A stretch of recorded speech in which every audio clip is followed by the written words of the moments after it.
בשיטת האיפור שלי חלק 2. והיום יש לנו מסקרות. בואו נתחיל. אתן כבר יודעות שמסקרות זה אחד הדברים שהכי מזוהים איתי. חייבת שאנחנו נתחיל במסקרה החומה של ביינטה. היא underrated ברמות, חייב שיהיה לה יותר הייפ. מה שאני אוהבת בה זה המברשת שלה, וגם הצבע שלה. חום בהיר והוא לא חום שנוטה יותר לשחור, באמת כמו שמסקרה חומה צריכה להיות. וגם האריזה של זה מגניבה. 10 מתוך 10.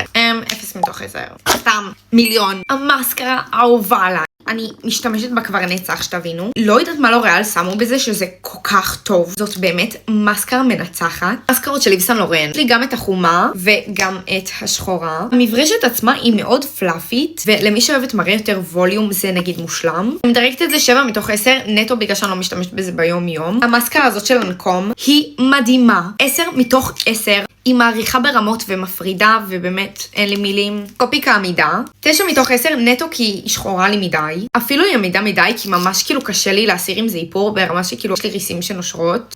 המסקרות של סקאי איי, זאת עם הנצנצים, נגיד למסיבות וכזה, לשים שכבה ממש עדינה מעל המסקרה, זה ממש נדיר. אז 10 מתוך 10 זה נורא חמוד. החומה שלהם נדירה ברמות, גם זה 10 מתוך 10, וגם זה בדיוק כמו של ביינטה, שזה חום מושלם כזה והוא לא כהה מדי.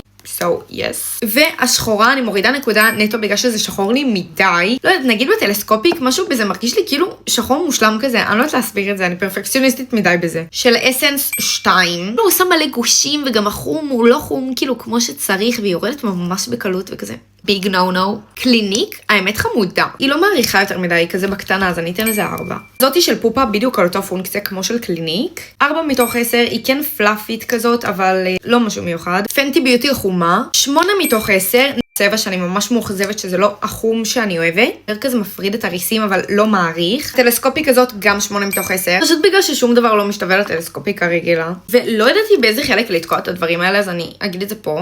האייליינרים של קליניק, הם לא עמידים למים, אבל לא יודעת, הם כן מחזיקים לי גם כשאני מזיעה. ופשוט הטוש של זה מושלם, ובאמת 10 מתוך 10. לדעתי יש את זה גם בחום שאני ממש רוצה לקנות. אלו של איב סן לורן, זיפרונות לעיניים שהם כן עמידים במים. נגיד עכשיו שמתי ממש בקטנת החום בתור אייליינר, ובצד השני זה מגיע גם עם מברשת כזאת שפיצית, שזה ממש נוח לעבוד עם זה ולמתוח. ג'מבו הזה של ניקס, אני ממש אוהבת לצבוע את זה פה למטה בווטרליין. זה נדיר וזה כזה קצת מגדיל את העיניים. 10 מתוך 10. המוצר הזה של נארס, כאילו צללית כסטיק.